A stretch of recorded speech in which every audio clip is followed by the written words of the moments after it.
Et pour en parler, Alain Thienlyong est notre invité. Bonsoir. Bonsoir.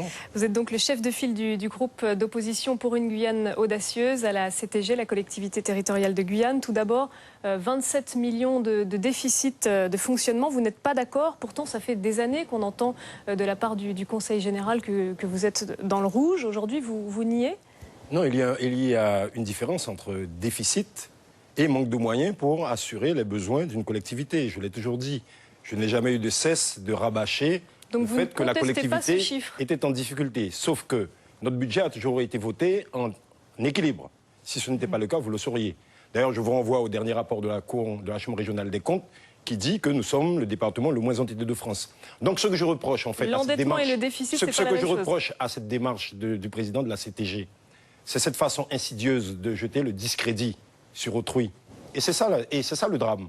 Aujourd'hui, moi, je ne suis pas là, je ne suis pas à la quête d'une responsabilité quelconque, je l'ai dit. J'ai accepté l'augure d'être dans l'opposition. Quel discrédit. Donc aujourd'hui, on aurait dit que c'est moi qui ai gagné les élections et que c'est lui qui les a perdues parce qu'il est anxieux, il est angoissé, il est aux abois parce qu'il ne peut pas tenir les promesses qu'il a faites. Donc ce que je dis, c'est qu'aujourd'hui, s'il voulait que son rapport soit crédible, j'aurais dû être associé à ce rapport parce que pour ma part, je n'ai rien à cacher et je l'ai toujours dit, si quelqu'un a un dossier sur moi, qu'il saisisse le tribunal, qu'il saisisse le parquet. Donc aujourd'hui, nous sommes face à de la supercherie, à de l'imposture. Le Conseil général a été associé à ce rapport. Le Conseil général n'a pas été. Plusieurs cabinets, plusieurs directeurs financiers. Le Conseil, sauf ce n'est pas l'opposition n'a pas été associée. Le Conseil général n'a pas été associé. Le directeur financier du Conseil général et celui du Conseil régional. Ce sont des soutiens et des amis du président de la CTG qui ont élaboré ce rapport. Le cabinet Calia Conseil. Ce sont ses amis. Donc, comme l'a dit mon colissier, M. Gauthier Hort,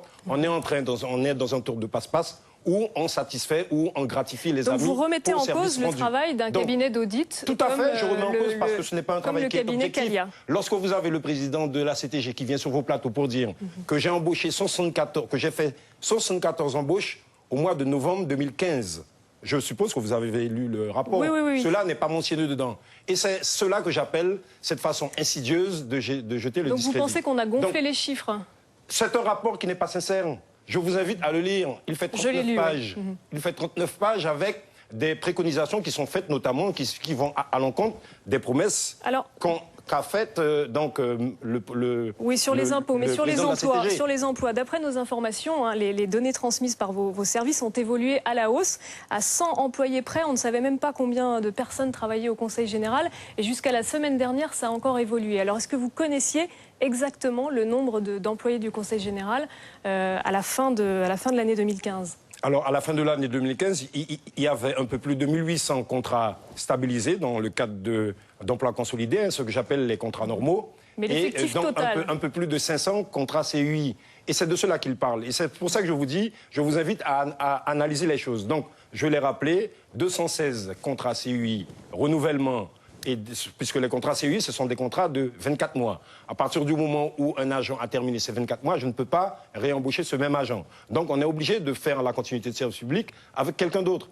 Et ce sont 216 mouvements de ce type, 23 embauches sur des contrats consolidés, comme je l'ai dit, à travers le service social. Ce sont des emplois d'assistants sociaux, ce sont des assistants familiaux qui ont été embauchés. Ce sont des emplois qui ont été créés notamment pour accompagner... Des emplois dont on a besoin, on a voilà, compris. Tout à fait. Alors, en tout cas, si tous ces propos sont faux, vous vous sentez donc peut-être diffamé par cet audit. Est-ce que vous comptez attaquer le cabinet ou la CTG pour diffamation, par exemple? Mais c'est ce que je fais déjà. Je suis en démocratie. Donc vous comptez porter plainte devant les tribunaux? Non, je ne vais pas porter plainte. D'accord. Je suis en train de dire à la population guyanaise qu'elle a été trompée par quelqu'un qui voulait vendre du rêve et qui a vendu du rêve et qui aujourd'hui constate qu'il ne peut pas satisfaire ses amis, puisque ce même rapport dit d'ailleurs que la dette de la région est de l'ordre de 138 millions d'euros.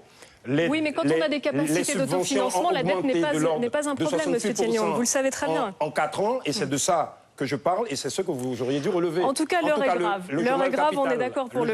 Oui, il y a des problèmes sociaux à régler en Guyane. Vous entretenez une guerre d'ego dont il va falloir sortir probablement. Vous parliez d'opposition constructive. Qui est à l'origine de cette guerre d'ego? Vous parliez d'opposition constructive. Ce que j'ai dit, c'est qu'à chaque secousse, il y aura des répliques. Donc, Madame Giroud, ne me donnez pas l'impression que vous êtes partisane ce soir. Non, pas du tout. Moi, je n'ai pas de guerre d'ego. Je ne suis jamais venu sur vos plateaux pour descendre le président de la CTG. Alors, donc aujourd'hui, accordez-moi cela. Je suis en réaction face à quelqu'un qui ne cesse d'attaquer l'opposition. Donc aujourd'hui, ce que je dis, c'est qu'il doit cesser. S'il veut que nous puissions travailler ensemble, je suis prêt.